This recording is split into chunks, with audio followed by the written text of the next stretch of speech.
Welcome to the weekend wrap-up on THV11 Plus. I'm Hayden Balgavy with the top local stories from the last week. The suspect involved in the shooting at Park Plaza Mall has turned himself in. Now, this is a story we have been following since it happened last Friday. Officers immediately served Antonio Coleman Jr. with warrants for 2 counts of criminal attempt to commit capital murder. Investigators say he shot at 2 people in the mall, sending them to the hospital with injuries not considered to be life-threatening. However, police say that this is still an active investigation, and a spokesperson with the LRPD tells us the case has now been sealed for their protection. We'll continue to keep you updated as we get more information. A Lonoke County father is set to go on trial for murder next March. Aaron Spencer pleaded not guilty to second-degree murder this week after prosecutors ordered his arrest last week. Now, he's accused of shooting a 67-year-old man that he found in a car with his 14-year-old daughter. The judge closed the courtroom to cameras, but THV11's Rebecca Brown got to go inside. She relays what went on. Aaron Spencer is not a criminal. Monday morning, Aaron Spencer uttered the words "not guilty" in front of a judge at the Lonoke County Sheriff's Office, where he is facing charges for second-degree murder. All this because of an incident on October 8th, where police reports say Spencer's teenage daughter was missing and was discovered by Spencer in a car with 67-year-old Michael Fossler. According to the Sheriff's Office, this eventually led to an argument ending with Spencer shooting and killing Fossler. He was absolutely fearful for her life. Not to mention that she had been repeatedly the subject of multiple assaults, violent assaults on a child. What are we doing here? According to court documents, Fossler was charged in early September with 2 counts of sexual assault and 2 counts of sexual indecency with a child, along with several other charges. According to Spencer's defense attorney, Erin Casanilli, in her words, he did what any parent would have done. We feel very confident that this community is going to come to Aaron's side because every one of them would have done the same thing for their child or their neighbor's child or a member of their family. But according to prosecuting attorney Chuck Graham, who charged Spencer with second-degree murder, Spencer's fear is only part of the story. They had a lot to say about the situation and me, but what's being put out there is not the whole story. And ethically, I can't go much further than that. Outside of the sheriff's office stood family and friends of Aaron Spencer. This case catching the eyes of people beyond Lonoke County, as many Facebook comments feel as strongly as both sides defending in the state versus Aaron Spencer. And we look forward to the public being involved in this process, certainly more so than they were today. A trial date will be set sometime out in the future for a jury trial, and then we'll go from there. In Lonoke, Rebecca Brown, THV11 News. A chapter of the Phi Gamma Delta fraternity at the University of Arkansas has been suspended. University officials announcing the so-called Fiji House is suspected of hazing. Now, the 3-year ban comes after an investigation uncovered emotional and physical hazing, including forcing underage pledges to drink alcohol. The organization is also required to pay a $2,000 fine and has to vacate their house by this coming Friday. The fraternity can make a formal request to return in the fall 2029 semester. Governor Sarah Huckabee Sanders is joining a group of 17 Republican governors in a letter to Congress urging lawmakers to pass an updated farm bill. The House and Senate are to vote soon on a 1-year extension of a bill that was passed back in 2018. Now, the bill has now expired, but many, including Governor Sanders, say they don't want another extension. THV11's Carter Thweet tells us why she and some others want a new approach to helping the agriculture industry. Farmers, lenders, and community leaders in all regions of the country are saying the same thing. Farmers desperately need help. That was Arkansas Senator John Bozeman speaking to Congress in Washington, D.C. on Monday. He's echoing the same concerns from people like Brandy Renicky Carroll. She works for the Arkansas Farm Bureau, a farmers advocacy group. Farmers are projected to lose quite a bit of money this year. In fact, we are looking at a 25.5% estimated drop in net farm income year over year. The main reason? The cost to grow crops has become significantly higher than commodity prices, or what people will pay for those crops. Seth Summerside has noticed it. If we don't see some kind of help for particularly row crop farmers, it really is going to eat into their ability to stay in business. Seth is the GM of Keogh Fish Farms about 25 minutes southeast of Little Rock. While the problems don't affect an aquaculture business like his as much, he hears about them from other farmers and notices them when he buys their crops to feed his fish. Input costs from feed to fertilizer to everything we've seen an increase on it. The 2018 Farm Bill had something to protect against this called reference prices, meaning if the price of a crop dropped below a certain amount, farmers would get paid to make up the difference. But Carol says a major reason an extension of that bill won't cut it is that those prices are outdated and too low, thanks to inflation. The current reference prices that those programs are based on were set about 15 years ago. And they do not adequately reflect the cost of production, and that's why you see those huge losses that farmers are going to have this year. For THV11 News, I'm Carter Thweet. Senator Boozman will become the head of the Senate committee that writes farming legislation when Republicans gain the majority in January. But the governor and others want Congress to pass temporary relief for farmers before that date. Now taking a closer look at how a Central Arkansas nonprofit is making strides in helping the homeless as winter approaches. After a massive outpouring of support, the van is closer than ever to making a permanent emergency shelter a reality. Wake Up Central's Ashley Godwin shares how the community is making it happen. As the temperatures get cooler, Workers for the Van, a nonprofit that helps get food and resources to the unsheltered, begins to heat up. The Van's founder, Aaron Redden, usually meets people where they're at, making sure they have food, water, and other necessities to make it through the night. But now he has a bigger goal in mind, a permanent emergency shelter. Over the course of the years, it was hard to justify the purchase of a big space that was only going to be used in the wintertime, things like that. Then Redden found the perfect space. The only problem, it was almost $300,000. Found a great space, and yeah, that brings us here. Redden took to social media. He originally only wanted $28,000 to cover the down payment. Went to bed knowing that, hey, we might get to that. Still pretty deflated, but woke up to, people gone mad. Overnight, donations poured in. In 24 hours, the van raised more than $80,000. And that number continues to climb. The next day, another $10,000 donated. We're doing good. We have an amazing donor base and incredible people across Arkansas and far beyond even. While the emergency shelter will be primarily used in the winter, the space is expected to be utilized throughout the year. Redden hopes to have an area to prepare food and include a thrift store that will cover any additional costs. We need a space dedicated to this. In Little Rock. For Wake Up Central, I'm Ashley Godwin. Redden says he will meet with lenders and possibly sign a contract for the building on Monday. As of now, almost $92,000 has been donated. If you would like more information on how you can donate, we have a link to that on THV11.com.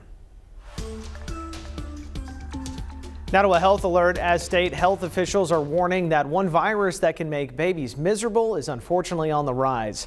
RSV is especially tough for younger children, and THV11's Rebecca Brown speaks to a mom who has experienced this firsthand and wants to show others how to keep their babies safe. I was very concerned because her temperature kept gradually increasing, and like I said, it wasn't going down. Having a sick child can be one of the most challenging experiences for any parent, and that was the reality for Diana Holly recently with her 11-month-old baby. My daughter was diagnosed with RSV about a week and a half ago. She had symptoms prior to that, about 5 days, and we didn't really know what it was. Recent data from the Arkansas Department of Health shows doctor offices have seen a surge in RSV ever since October. I think a lot of families are already starting to feel this. We've been in kind of a respiratory season for a while now. Pediatrician Joshua Lyon says RSV can become worse in the winter months, especially for younger children. For adults with big airways, a little snot, a little sniffle, a little congestion, not a big deal. But then we go to a family gathering and we come back with the kids, and for someone who has a tiny airway, that mucus overwhelms them very, very quickly, and it can be a much, much bigger problem. Dr. Lyons says washing your hands and avoiding close contact with others if you are sick can help moms like Holly avoid one of the scariest moments of her life. Try to protect your children, wrap them up, scarves, jackets, coats, all of the things. Try to keep Clorox wipes or Lysol around just in case. In Little Rock, Rebecca Brown, THV11 News. There is a shot to prevent an RSV infection. It's recommended in children 8 months and younger.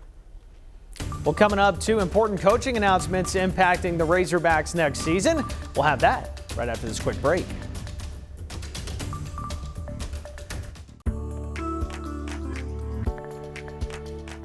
The cold in Arkansas brings up the debate over the thermostat. What's the most comfortable yet affordable number?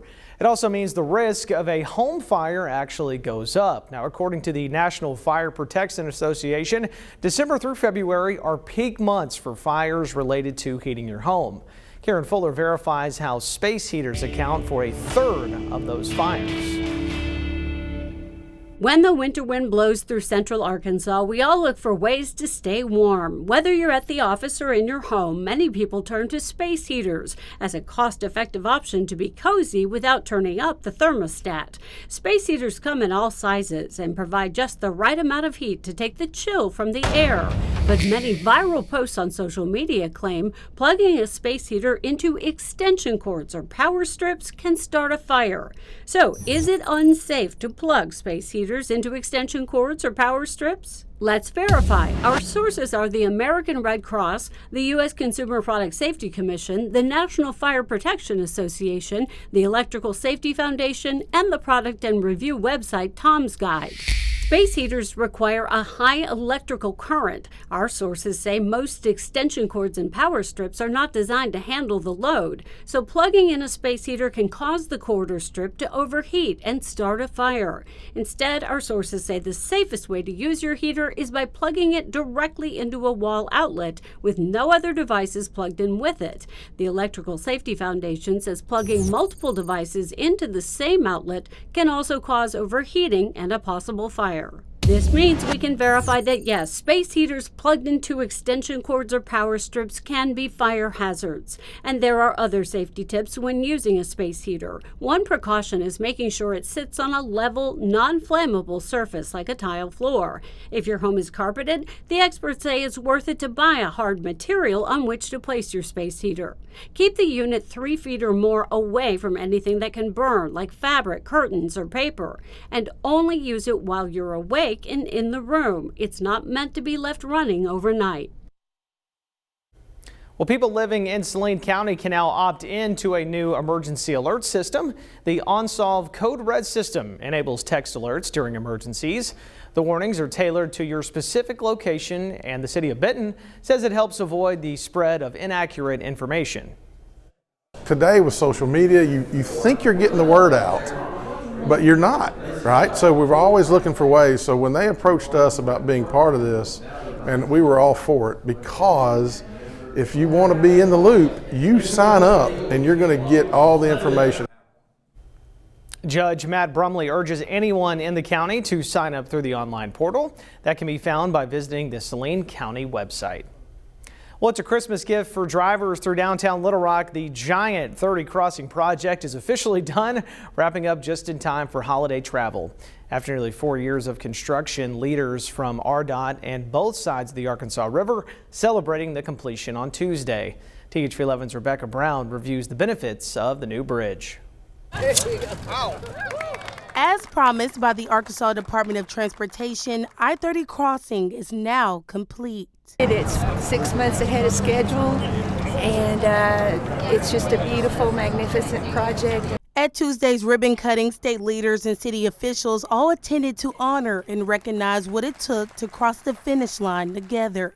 22,000 tons of structural steel, 9,000 tons of reinforcing steel, 164,000 tons of asphalt, and 513,000 cubic yards of embankment went into this project. RDOT says it's the most traveled stretch of interstate in Arkansas. with the bridge now connecting two major cities. So what this is accomplishing, bring us all closer together to be one big family. And make certain that 30 Crossing truly connected communities and did not divide them. And this has been done. RDOT Director Lori Tudor says the project roughly costs $540 million and will connect several interstates like 30, 530, 440, 630, and many others, just in time for the holidays for families and friends to have safer routes to travel. Traveling public does not have to go through a construction work zone, so it's safer all the way around, and it's just so much more convenient, and it just saves everybody a lot of headaches. It is the biggest project RDOT has ever undertaken, and they're thankful to see it through. I think that it's a very important lifeline in the great state of Arkansas. Rebecca Brown, THV11 News. In consumer news, Arkansas Attorney General Tim Griffin is pushing back on a rate increase from Entergy Arkansas, according to our content partners at Arkansas Business. Now, the attempted block comes after a drama-filled battle over a more than 20% increase by natural gas provider Summit Utilities. Entergy is requesting a 4.25% increase. Now, the electric company says damage from the Central Arkansas tornado last year is driving that request. Now, the Public Service Commission approved the hike based off of the formula they have to follow. Griffin says the numbers are inflated because of a, quote, once-in-a-decade tornado. Arkansas gas prices are holding steady from last week, sitting around $2.64 a gallon. That is 16 cents less than a year ago today. Now, right now, Arkansas is sitting at the 4th lowest in the country. Drivers in West Memphis are paying the most at $2.70 a gallon, while those in the Fort Smith area are paying the least at $2.53 a gallon. The state with the lowest gas prices is our neighbor to the west, Oklahoma. And Goodwill is putting down more roots here in Central Arkansas. A new store and donation center is coming just off of Chenal in Little Rock. The nonprofit purchased land at 620 Kirk Road, an area across the street from Costco. They say the new store and donation center will be 20,000 square feet and create between 30 to 50 jobs for the community. It's the 36th Goodwill store in the natural state. Well, a couple of headlines from the Hill this week. First, we learned Razorback football head coach Sam Pittman is expected to return next season. There had been speculation he may retire or possibly even be fired, but according to Pittman, the pressure never got to him. I've never one time worried about my job. I promise you, not one time. Meanwhile, offensive coordinator Bobby Petrino's future with the Hogs is not yet concrete. Petrino was reportedly on the short list for the head coaching job at the University of Charlotte, but we have since learned he has withdrawn his name from consideration. For now, Petrino is likely to return to the Hill.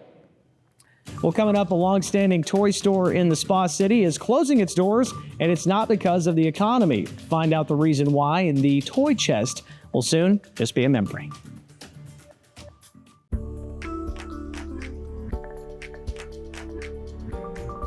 You got to dress up on Derby Day. I love walking in being like, that guy's got style. He's here to win some money and pick some horses. And then when I leave without doing any of those things, they say, at least you got that nice jacket.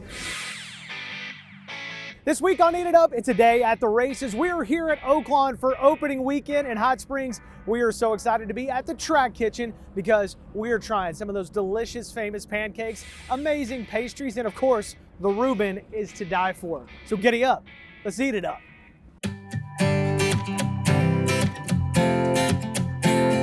Yeah, track kitchens are one of the oldest traditions of horse racing. It's safe to say that we've had a track kitchen here since 1905. The old track kitchen was built in 1970. It used to be located where the hotel is now. This building's been here since 2019. It kind of feels like the track itself on a race day. I mean, people are going, they're coming, they're doing everything. Coming, going, shuffling. You have your groups that come here, your regulars. To make that part of your race day, you can start out the track kitchen. You can go right across the parking lot to the shuttle stop. Take the shuttle right to the front door, start your racing day. Whether it be friend, family member, acquaintance, or complete stranger, they ask me all the time because they know I love to go to Oaklawn. What do I need to do? You got to get a Reuben at the track kitchen or a corned beef sandwich at the track. You just have to do it.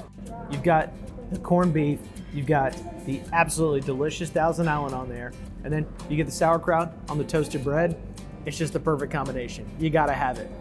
This has got jalapenos, it's got hash browns, it's got bacon, it's got sausage, and to top it all off, how about a little egg there for you?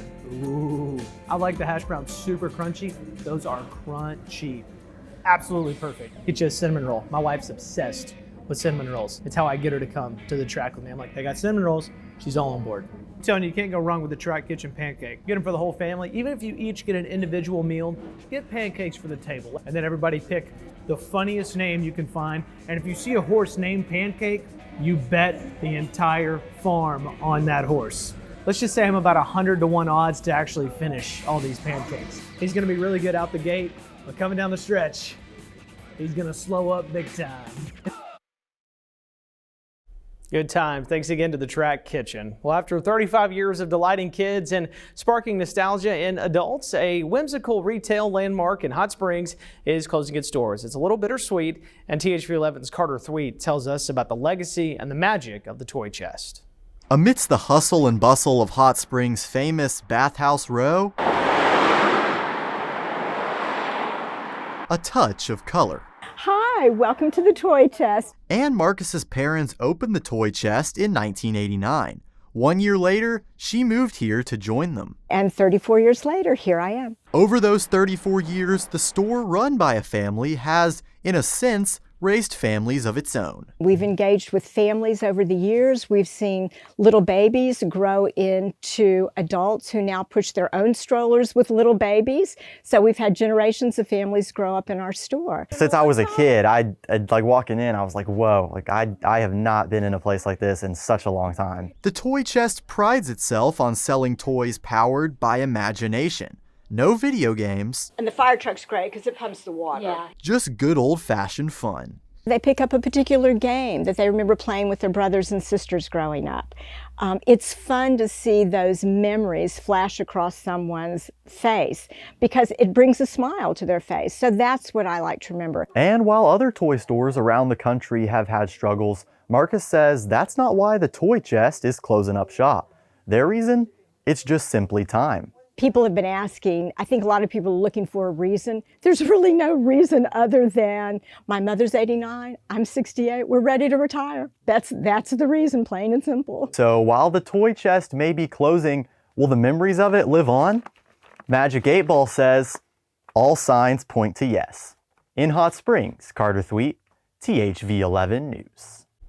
And says the building has just now been listed for sale, so there's still time to make one last visit before a new owner moves in. And just in time for the holidays, the store's retirement sale means everything is 20% off. With the Christmas season in full swing, your generosity is needed now more than ever. That's why our team has been promoting the Salvation Army's Traveling Kettle. Now, its goal is to help serve the Salvation Army in their mission to provide for families across Central Arkansas. Subaru of Little Rock is in its second year as partners, and we spoke with representatives this week who addressed the need to getting.